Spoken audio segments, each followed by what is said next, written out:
Hi ನಮಸ್ಕಾರ ರೀ ಎಲ್ರಿಗೂ. ಮಕರ ಸಂಕ್ರಾಂತಿಯ ಹಾರ್ದಿಕ ಶುಭಾಶಯಗಳಂತ ಹೇಳ್ತಾ, ಮಕರ ಸಂಕ್ರಾಂತಿ ಅಂತ ಯಾಕೆ ಅಂತಾರಂತ ನಿಮ್ಗೆ ನಾನು ಎಕ್ಸ್ಪ್ಲೇನ್ ಮಾಡ್ತೀನಿ. ಅಂದರೆ ಸೂರ್ಯ ಮಕರ ರಾಶಿಗೆ ಪ್ರವೇಶ ಮಾಡುವ ದಿನ. ಅಂದರೆ ಈ ದಿನದಿಂದ ಉತ್ತರಾಯಣ ಶುರು ಆಗ್ತೈತಿ. ಅಂದರೆ ಸೂರ್ಯ ಉತ್ತರ ದಿಕ್ಕಿಗೆ ಚಲಿಸ್ತಾನೆ. ಅಂದ್ರೆ ಚಳಿ ಕಡಿಮೆ ಆಗ್ತೈತಿ, ಹಗಲು ದಿನಗಳ ಉದ್ದ ಆಗ್ತಾವೆ, ಆಮೇಲೆ ಒಂದು ಹೊಸ ಎನರ್ಜಿ ಸ್ಟಾರ್ಟ್ ಆಗ್ತೈತಿ, ಆಮೇಲೆ ಬೆಳಕು ಹೆಚ್ಚಾಗ್ತೈತಿ ಅಂತಲೇ ಹೇಳ್ಬೋದು. ಸೊ ಹಾಗಾಗಿ ಇದನ್ನು ವರ್ಷದ ಆರಂಭದ ಹಬ್ಬ ಅಂತ ನಾವು ಹೇಳ್ತೀವಿ. ಹಾಗೆ ಸೂರ್ಯ ಒಂದು ರಾಶಿಯಿಂದ ಮತ್ತೊಂದು ರಾಶಿಗೆ ಪ್ರವೇಶಿಸುವುದನ್ನು ಸಂಕ್ರಾಂತಿ ಅಂತ ಕರೀತಾರೆ. ಸೊ ಹಾಗಾಗಿ ಇವೆರಡೂ ಸೇರಿ ಮಕರ ಸಂಕ್ರಾಂತಿ ಅಂತ ಹೆಸರು ಬಂತಂತ ಹೇಳ್ಬೋದು.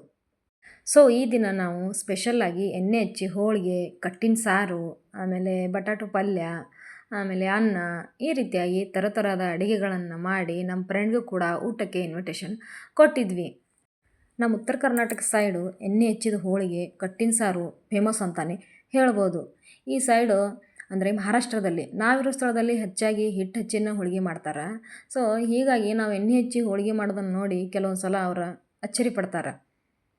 ನನಗೂ ಕೂಡ ಮೊದಲಿಗೆ ಎಣ್ಣೆ ಹಚ್ಚಿ ಹೋಳಿಗೆ ಬರ್ತಿರಲಿಲ್ಲ.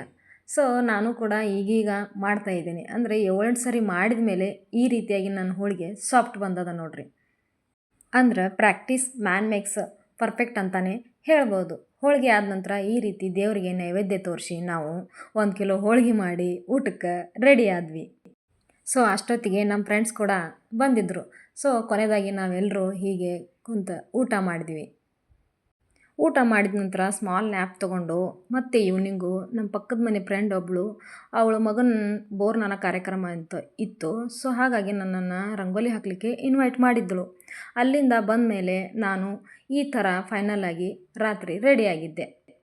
ರೆಡಿ ಆದಮೇಲೆ ಎಳ್ಳು ಬೆಲ್ಲ ಕೊಡಲಿಕ್ಕೆ ಫ್ರೆಂಡ್ ಮನೆಗೆ ಹೋದ್ವಿ. ನೋಡಿರಿ, ಎಳ್ಳು ಬೆಲ್ಲ ತೊಗೊಂಡು ಎಳ್ಳು ಬೆಲ್ಲ ಹಂಗಿರ್ನ ಅಂತ ಒಬ್ರಿಗೊಬ್ರು ಹೇಳ್ತಾ ಇದ್ದಾರೆ. ಸೊ ಕೊಟ್ಟ ಮೇಲೆ ಎಲ್ಲರೂ ಒಂದು ಪಿಕ್ ತಕ್ಕೊಂಡ್ವಿ. ಅದಾದ ನಂತರ ಪಕ್ಕದ ಮನೆ ಫ್ರೆಂಡ್ ಅಂತ ಹೇಳಿದ್ನಲ್ಲ, ಅವಳೇ ಇವಳು ಮಗನ ಬೋರ್ನಾನ ಕಾರ್ಯಕ್ರಮಕ್ಕೆ ನಾವು ಅಟೆಂಡ್ ಆದ್ವಿ. ಇಲ್ಲಿ ಬರೀ ನಾನು ಫೋಟೋ ವಿಡಿಯೋ ತೆಗೆಯೋದು ಆಯಿತು. ಇವ್ರದ್ದೆಲ್ಲರದ್ದು ವಿಡಿಯೋ ಫೋಟೋ ನಾನೇ ತೆಗೆದಿದ್ದು. ಲಾಸ್ಟಲ್ಲಿ ಇದೆಲ್ಲ ಆದಮೇಲೆ ಉಡಿ ತುಂಬೋ ಕಾರ್ಯಕ್ರಮ ಮಾಡ್ತಾರೆ. ಅಂದರೆ ವಾಹನ ಅಂದರೆ ಗಿಫ್ಟು, ಎಲ್ಲರಿಗೆ ಉಡಿ ತುಂಬಿ ಗಿಫ್ಟ್ ಕೊಟ್ಟು ಫೋಟೋ ತಕ್ಕೊಳ್ಳುವಷ್ಟಿಗೆ 10 ಗಂಟೆ ಆಗಿತ್ತು. ಈ ರೀತಿಯಾಗಿ ಈ ಮಹಾರಾಷ್ಟ್ರದಲ್ಲಿ ಈ ಬೋರ್ನಾನ್ ಫೇಮಸ್ ಅಂತಲೇ ಹೇಳ್ಬೋದು. ಈ ರೀತಿಯಾಗಿ ಡೇ ಪೂರ್ತಿ ನಾವು ಬ್ಯುಸಿಯಾಗಿದ್ವಿ ಹಬ್ಬದ ದಿನ. ಈ ವಿಡಿಯೋ ನಿಮಗೆ ಇಷ್ಟ ಆಗಿದ್ದಲ್ಲಿ ನಿಮ್ಮೊಂದು ಶೇರು, ಲೈಕು ನನಗೆ ಇನ್ನು ಮುಂದೆ ಮೋಟಿವೇಟ್ ಆಗಿ ಕೆಲಸ ಮಾಡ್ಬೋದಂತ ಹೇಳಿ ನಾನು ಈ ವಿಡಿಯೋ ಮುಗಿಸ್ತಾ ಇದ್ದೀನಿ. Thank you for everyone.